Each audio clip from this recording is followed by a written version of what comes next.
কোরআন মানি আর কিছু মানি না। তা আপনি কোরআন মানেন, কোরআন আপনি কেমনে মানেন? আপনি নামাজ পড়েন না? কয় না, নামাজ তো কোরআনে নাই, নামাজ কোরআনে নাই। পবিত্র কোরআনে আল্লাহ বলছেন লাকাদ কানা লাকুম ফি রাসূলিল্লাহি উসওয়াতুন হাসানাহ, তোমাদের জন্য তোমাদের রাসূলের মাঝে, আল্লাহর রাসূলের মাঝেই তোমাদের জন্য আছে সর্বোত্তম চরিত্র, সর্বোত্তম আদর্শ। এজন্য কোরআনে পাকে আল্লাহ বলেছেন তোমাদের জন্য আমার রাসূলের মাঝে সর্বোত্তম চরিত্র আছে, যেটাকে আমরা বলি সুন্নাহ, আদর্শ। সুন্নাহ বলতে শরঈ পরিভাষায় রাসূলের চরিত্র আদর্শকে বোঝানো হয়।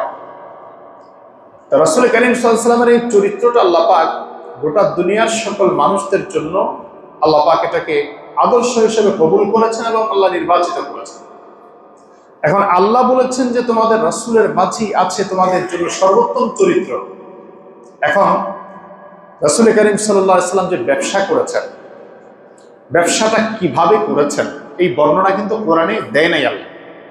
কারণ রাসূল সাল্লাল্লাহু আলাইহি ওয়াসাল্লাম সিরিয়ায় গিয়েছেন, রাসূল মক্কায় ব্যবসা করেছেন, রাসূল কারীম সাল্লাল্লাহু আলাইহি ওয়াসাল্লাম ব্যবসায়ীদের সাথী হয়েছেন, সব বিস্তারিত বর্ণনা কোরআনে নাই। তা আল্লাহ বলছেন তোমাদের রাসূলই তোমাদের জন্য সর্বোত্তম আদর্শ। স্বাভাবিকভাবে ব্যবসার কথা আল্লাহ কোরআনে বলেছেন, আহাল্লাল্লাহুল বাই'a ওয়া হাররামার রিবা, তোমাদের জন্য আমি আল্লাহ ব্যবসাকে হালাল করলাম, সুদকে হারাম করলাম।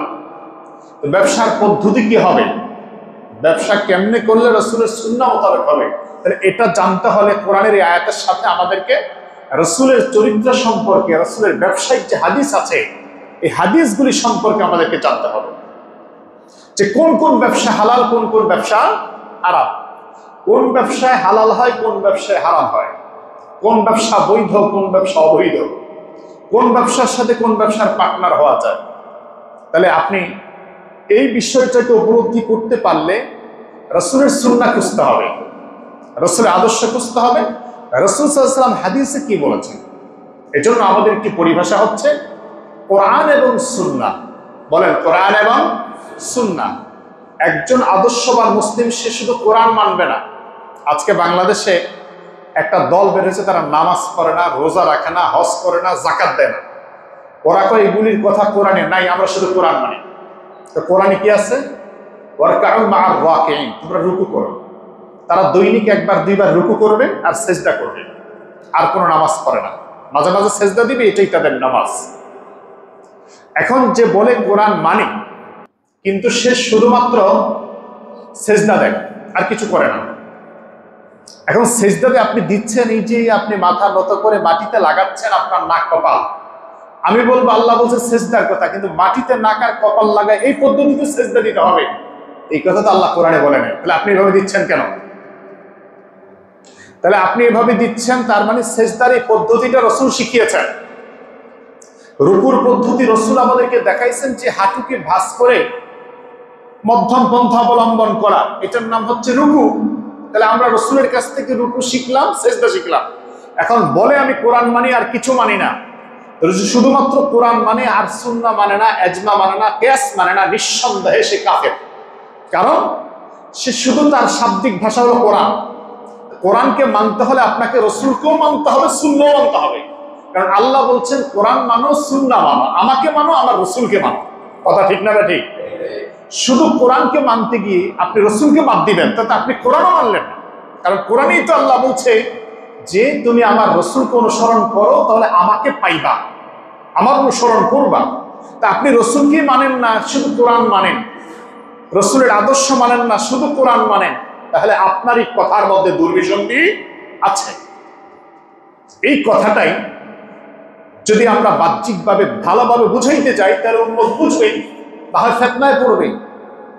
আমি দেখছি আমার সাথে কয়েকজনের সাথে এই ব্যাপারে কথা হয়েছে, উনি বলছেন আমি শুধু কোরআন মানি আর কিছু মানি না। তা আপনি কোরআন মানেন, কোরআন আপনি কেমনে মানেন? আপনি নামাজ পড়েন না? কয় না, নামাজ তো কোরআনে নাই, নামাজ কোরআনে নাই। কোরআনে কি আছে? তার সালাতের কথা। সালাতের সে কয়েকটা অর্থ বলল, যে রুকু, দুরূদ শরীফ পড়া, তাসবিহ পড়া, দুরূদ পড়া, এটা সালাত। সে বলছে আমরা একভাবে পড়লেই তো হয়, আমরা শুধু সুবহানাল্লাহ করি, আলহামদুলিল্লাহ করি, সালাত আদায় হয়ে যায়। কোরবানি সে বলছে যে গরু জবাই করে, এটা তো পশু হত্যা, এটা পশু হত্যা, এটা কোরবানি, এটা আল্লাহ এটা বলেনি। তার মানে দেখেন মেজাজ কোথায় গেছে। কোরবানিকে বলছে সে পশু হত্যা, এটা যে আল্লাহর হুকুম সেটা মানে না। তারপরে এভাবে দেখলাম রোজার ব্যাপারে তার আপত্তি, রোজা 1-2 দিন বছরে রাখলেই রোজা হয়ে যায়, রোজা সারা বছর রাখতে পারে। হজের ব্যাপারে আপত্তি, হজ করলে টাকা নষ্ট হয়, এই হজের দরকার নাই। তাহলে এখন আপনি বলেন যে কোরআন মানে বলে নামাজ পড়ল না কেন? নামাজের পদ্ধতি রসুলের পদ্ধতি পুরাপুরি বিস্তারিত কোরআনে নাই, এজন্য সে নামাজকে রসুলের পদ্ধতিতে মানবে না।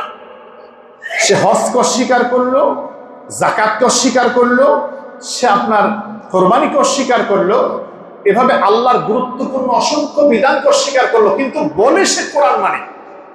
বলে আসলে কি সে কোরআন মানলো? আমার কথা কি বুঝতেছেন? সে কি আসলে কোরআন মানলো নাকি কোরআন অমান্য করলো? কারণ কোরআনেই আছে তুমি রসুলকে অনুসরণ।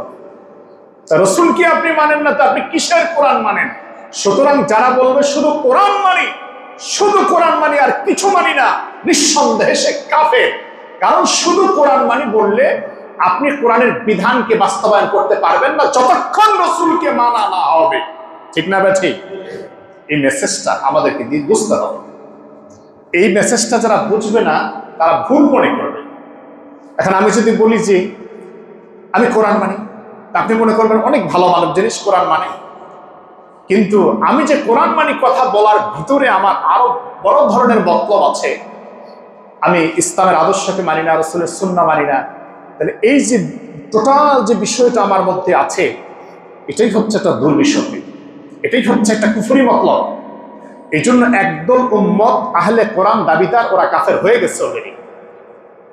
আরেক দল আছে কাদিয়ানি, ওরা তো কাফের স্বীকৃত। রাসূল সাল্লাল্লাহু আলাইহি ওয়াসাল্লামকে শেষ নবী মানে না, তাহলে সে মুসলমান থাকতে পারে? পারে না।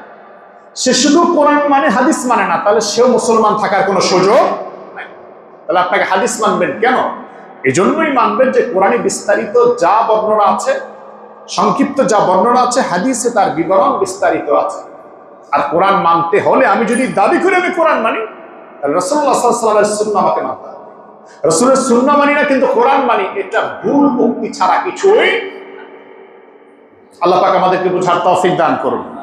তাহলে আল্লাহ বলছেন আতিউল্লাহ ওয়া আতিউর রাসূল, তোমরা আল্লাহর ইতাআত করো, রাসূলের আনুগত্য করো। মান ইউতি'র রাসূল ফাকাদ আতা আল্লাহ, যারা রাসূলকে অনুসরণ করবে তারা আল্লাহর আনুগত্য করবে। তো আপনি রাসূলকে অনুসরণ করেন না, রাসূলকে আপনার আইডল মানেন না, আপনি শুধু আল্লাহর হুকুমকে মানেন, আল্লাহর কথাকে মানেন। তো আল্লাহর কথা আপনি পাইলেন কার মাধ্যমে? আমাদের দেশে বলে কার উসিলা সিন্নি খাইলাম মোল্লা চিনলাম। তা রাসূলের মাধ্যমে কোরআন পাইলাম, আমি রাসূলের বাদ দিয়ে দিছি, আমি কোরআন মানি। আল্লাহ তো আল্লাহর পাইছে কোত্থেকে? তুমি আল্লাহকে পেয়েছো তুমি আল্লাহ রাসূলের মাধ্যমে। রাসূল কারীম সাল্লাল্লাহু আলাইহি ওয়াসাল্লাম যদি আল্লাহ আমাদেরকে না চেনাইতেন, তাহলে কি আমাদের আল্লাহ চেনার সুযোগ ছিল? রাসূলকে আল্লাহ পাঠিয়েছেন, এই জন্যই আল্লাহ বলছেন হুয়াল্লাযী বাআসা ফিল উম্মিয়্যিনা রাসূলা, এই অনারব অজ্ঞ লোকদের মাঝে আমার রাসূলকে পাঠিয়েছি। কেন?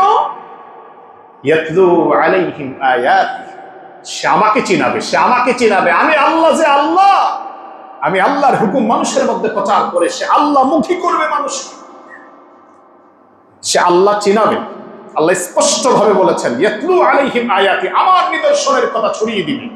মানে আমি আল্লাহর ক্ষমতা কি, আমার কুদরত কি, আমি আল্লাহর শান কি, মান কি, মর্যাদা কি, কথা সারা দুনিয়ার মানুষকে বলুন। সুবহানাল্লাহ বলেন। আপনি আল্লাহ চিনলেন রসুলের মধ্যে, এখন আয়েশা রসুলের বাদ দিয়ে আপনি আল্লাহ রয়ে আছেন, নাউযুবিল্লাহি মিন যালিক। এই কথাটা যারা বলে যে শুধু কোরআন মানি আর কিচ্ছু মানি না, এই কথার মধ্যে নিশ্চয়ই কুফরি আছে। কারণ কোরআনকে মানতে হলে আপনাকে অবশ্যই রাসূলুল্লাহকে মানতেই হবে। রাসূলকে বাদ দিয়া কোরআন মানিয়ে কথা বললে আপনার ঈমান পরিপূর্ণ হবে। আমার কথা কি বুঝতে পারতেছেন? ভুল বুঝেন না, ভালো করে বুঝবেন। লাগলে একবার জায়গা 10 বার বলবো, রাসূলকে বাদ দিয়া শুধু কোরআন মানিয়ে কথা বললে ঈমান থাকবে না। কারণ রাসূলকে বাদ দিয়া কোরআনে কারীমের বিস্তারিত, কোরআনে কারীমের বাস্তবতা কখনো মানুষের উপলব্ধি হতে পারে না। কোরআনে আল্লাহ পাক রাসূল সাল্লাল্লাহু আলাইহি ওয়াসাল্লামের চরিত্রের কথা 3টা ভাগ করে একটা ভাগে পুরা রাসূলের চরিত্রের কথা আল্লাহ বলেছেন। একটা ভাগে আল্লাহ পাক রাসূল সাল্লাল্লাহু আলাইহি ওয়াসাল্লামের রিসালাতের ব্যাপারে বলেছেন। সব নবীদের রিসালাতের ব্যাপারে বলেছে, কোন নবী কিভাবে দাওয়াত দিয়েছেন, কোন নবী কিভাবে আক্রান্ত হয়েছেন, মুসা আলাইহিস সালাম কিভাবে বাতিলের মোকাবেলা করেছে, এগুলি সব রিসালাতের কথা। নূহ আলাইহিস সালাম কিভাবে দাওয়াত দিয়েছেন, রিসালাতের কথা। এজন্য রাসূল বাদ দিয়ে আপনি শুধু কোরআন মানবেন, হাদিস বাদ দিয়ে, সুন্নাহ বাদ দিয়ে শুধু কোরআন মানবেন, এই কথার গুলি আওড়ানো এটা চরম পর্যায়ের একটি চক্রান্ত। আল্লাহ পাক আমাদেরকে বুঝার তৌফিক দান করুন। তাহলে আমরা বলি, আমরা কোরআন মানি, সুন্নাহ মানি। বলেন আমরা কি মানি? কোরআন মানি, সুন্নাহ মানি। আমরা কোরআন মানি, এজন্য আমাদের পরিচয় হলো আমরা আহলে সুন্নাত ওয়াল জামাত। আমাদের পরিচয় আমরা আহলে সুন্নাত ওয়াল জামাত, মানে আমরা কোরআনও মানি, সুন্নাহও মানি, সাহাবায়ে কেরামদের ইজমাও মানি। শরীয়তের যে বিষয়ে সমাধান পাই না, সেই ক্ষেত্রে আমরা কোরআন সুন্নাহকে সামনে রেখে কিয়াসও মানি। এই মান্যতার নাম হচ্ছে ঈমান। মানি না কিছুই, একটা মানি আর সব বাদ দিলাম, তাহলে তো আমার নাম মান্যতা নয়, আমার নাম মুমিন নয়, আমার নাম অন্য কিছু। এই জন্য আল্লাহ পাক আমার রাসূলকে পাঠিয়েছেন আমাদের জন্য আদর্শ করে, সর্বোত্তম চরিত্র করে, সর্বোত্তম আদর্শ দিয়ে আল্লাহ পাক আমাদের প্রিয় নবী মুহাম্মদ সাল্লাল্লাহু আলাইহি ওয়াসাল্লামকে পাঠিয়েছেন। সেই নবীজি এমন মহান চরিত্রের অধিকারী, দুনিয়ার কোন মুসলিম কেন, কোন কাফের, কোন মুশরিক আমার রাসূল সাল্লাল্লাহু আলাইহি ওয়াসাল্লামের চরিত্রের ব্যাপারে বাজেভাবে কলম ধরতে পারেনি। যারা রাসূলের চরিত্রের তহমত দিয়েছে, যারা রাসূল কারীম সাল্লাল্লাহু আলাইহি ওয়াসাল্লামের চরিত্রের ব্যাপারে মন্তব্য করেছে, তারা কখনো ভালো মানুষ নয়, তারা ভালো চরিত্রের মানুষ নয়, ভালো বংশের মানুষ নয়।